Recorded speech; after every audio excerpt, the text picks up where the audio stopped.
Hello friends, இன்றைக்கி இந்த வீடியோவில் பீஃப் கிரேவி சிம்பிளாக எப்படி செய்யலாங்கிறத பார்க்கலாம்.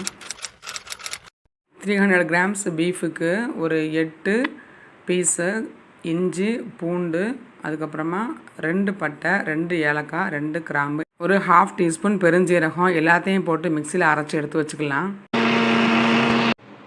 இப்போது பீஃபை நல்லா கழுவிட்டு 1 டேபிள் ஸ்பூன் ஜிஞ்சர் கார்லிக் பேஸ்ட்டை போட்டு 2 teaspoon lemon juice, salt 1 teaspoon, 1/2 teaspoon மஞ்சள் பொடி அதையும் போட்டுட்டு 2 டேபிள் ஸ்பூன் கொத்தமல்லி பொடி எல்லாத்தையும் போட்டுட்டு நல்லா பிசைஞ்சு மிக்ஸ் பண்ணி ஒரு 1 ஹவருக்கு நல்லா ஊற வச்சிடலாம்.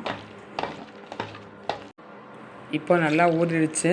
ஒரு 1/2 கப்பு தண்ணியை ஊற்றிட்டு இப்போ அடுப்பை பற்ற வச்சுட்டு குக்கரில் இந்த பாத்திரத்தை உள்ளே வச்சுட்டு ஒரு 4 விசிலுக்கு நல்லா வேக விட்டுறலாம்.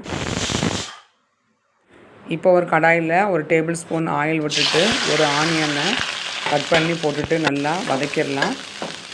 ஆனியன் வதங்கின உடனே ஒரு பச்சை மிளகாயை போட்டுட்டு அதையும் நல்லா வதக்கிட்டு இப்போது ஒரு tablespoon ginger garlic paste அதையும் போட்டுட்டு நல்லா வதக்கிடலாம். இப்போது ஒரு தக்காளியை கட் பண்ணிவிட்டு அதையும் போட்டு நல்லா வதக்கிடலாம். தக்காளி வதங்கின உடனே கொஞ்சம் கொத்தமல்லி இலையும் போட்டுட்டு நல்லா வதக்கிட்டு குக்கரில் வேக வச்ச அந்த கறியை எடுத்து இதில் ஊற்றிடலாம்.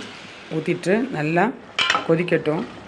இப்போது 2 உருளைக்கிழங்க பெருசாக கட் பண்ணி அதையும் போட்டுட்டு 1 டேபிள் ஸ்பூன் சில்லி பவுடர் அதையும் போட்டுட்டு இப்போது நல்லா கிண்டி விட்டுட்டு 1 கப்பு தண்ணி அளவுக்கு மசாலா எல்லாத்தையும் நல்லா கழுவுன அந்த பாத்திரத்துலேருந்து எடுத்து ஊற்றிட்டு மூடி வச்சிடலாம். நல்லா கொதிக்கட்டும்.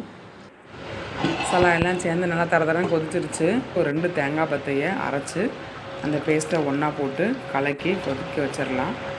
இப்போ கொஞ்சம் கொத்தமல்லி இலையை தூவிட்டு மூடி வச்சிட வேண்டியதுதான். பீஃப் கிரேவி ரெடி ஆயிடுச்சு. இது சப்பாத்தி, இடியாப்பம், இந்த மாதிரி நெய்ச்சோறு இதுக்கு ரொம்ப நல்லாயிருக்கும். இந்த மாதிரி ட்ரை பண்ணுங்கள். தேங்க்ஸ் ஃபார் வாட்சிங்.